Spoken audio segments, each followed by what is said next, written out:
Good morning, good morning. Uy, gising na pala kayo. Gising na yan. So, ayan guys, gising na sila. So, ayan, gusto ko lang mag-share sa inyo na sobrang blessed tayo. Grabe. Thank you so much, Lord. So, itong this past few days, wait lang, isara natin to. Buti na lang naihabol natin na ayos tong kasi biglang sunuran ng anak. Anyway, ito yung una. Ito siya. Gabi siya pinanganak. Yan. Unfortunately, namatay yung isa. Tapos, sumunod yung ito. Dalaga pa siya. Kaya first time niya, isa yung anak niya. Ayun. And then, 1, 2, pangatlo, ito siya. Hello. Ayan, yung anak niya. Tapos ito, si Choco. Tinawag namin Choco kasi ang ganda ng kulay niya. Parang Choco. Choco mucho. And then, ito yung pang-apat. Ayan, yung kahapon lang siya nanganak. Ayan, sumunod lang din siya. Sunod-sunod lang tong nanganak.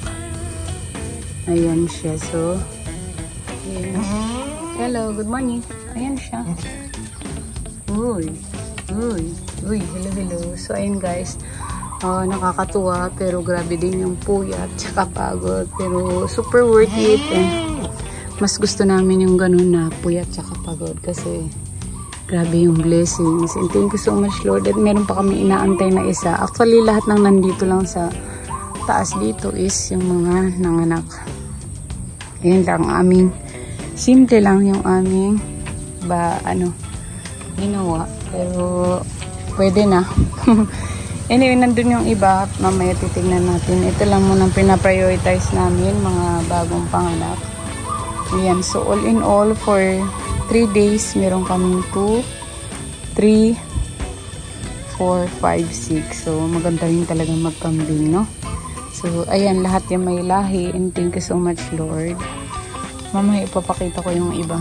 So, ayun guys. Ito yung lagi namin binabantayan kasi namatay yung kapatid niya. So, parang may isang gabi ata. Malakas naman sila pero biglang kinabukasan, parang nanghina siya. So, trinay namin siyang i-revive. Unfortunately, hindi pero thankful pa rin kami at ayun, may buhay siya. Medyo ito siya yung kapatid niya. Parang mahina din dati pero ngayon pinadede namin ng pinadede every after 2 hours. Pinapadede talaga namin sa nanay niya kasi para bumalik yung lakas niya. And ngayon parang medyo malakas na siya. Yung mga every 2, kahit gumigising kami mga 2 AM, then 4 AM, ayan. Then bago kami matulog, pinapadede namin. Yan. And then ito. Uy, pang 2 days yun na ngayon. Ay, 2 days ba? Oo, 2 days. 2 days na ito. Ito, 1 day pa lang. Mag 1 day pa lang sila. Pero ang ganda ng lahi nito. Malalaki sila. Hi! Say hi to our vlog. So, yan lang guys.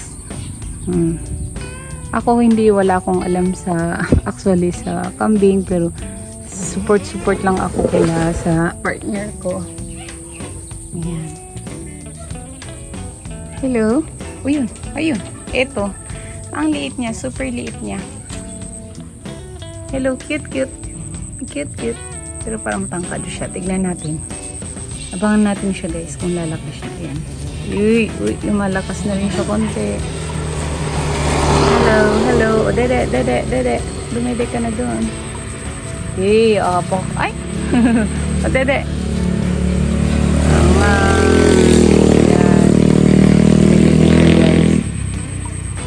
Yan. Dede siya. Tapos ito. Tapos mamaya, kukuha kami ng ipil. Sasamahan nyo kami guys mamaya. Kukuha kami ng ipil pang kain kasi hindi pa muna namin sila pinapalabas dito. So, yan yung background niya. Ganda ng hangin dito. Super fresh. And thank you Lord so much. Later kukuha tayo. Ipapakita ko rin yung pagkuha namin ng ipil and then yung paano namin yung pangkain. So, kukunin natin. Ipil. Ipapakain sa kambing. So, kuha ng ipil para yung mga bagong panganak na kambing. Let's go. Tayo ng ipil. Favorite.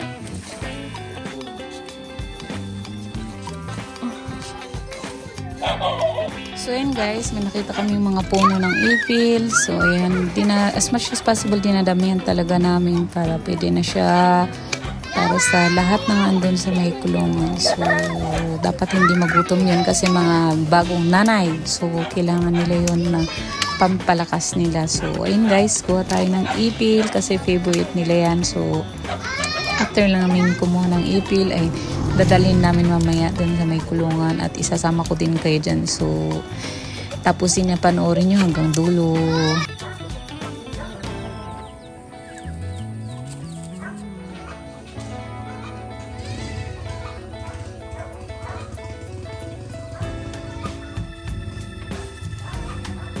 Ayan, kinuha natin ipil, papakain sa kanila.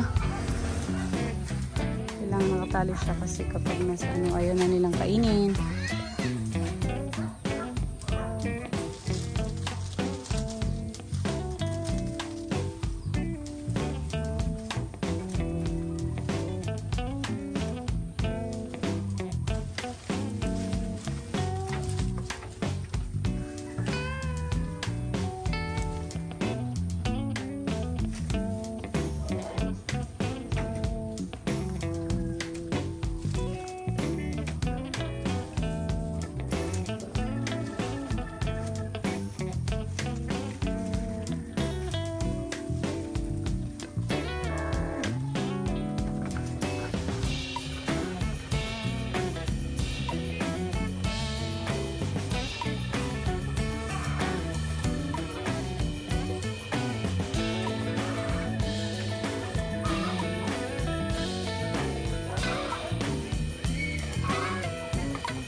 So, ayan, busog-lusog. So, ayan guys, after nilang kumain, banding-banding with the kids. Wow, so ganon. So, yun lang po mga kasama. So, stay updated po sa aming kambingan. Thank you for watching.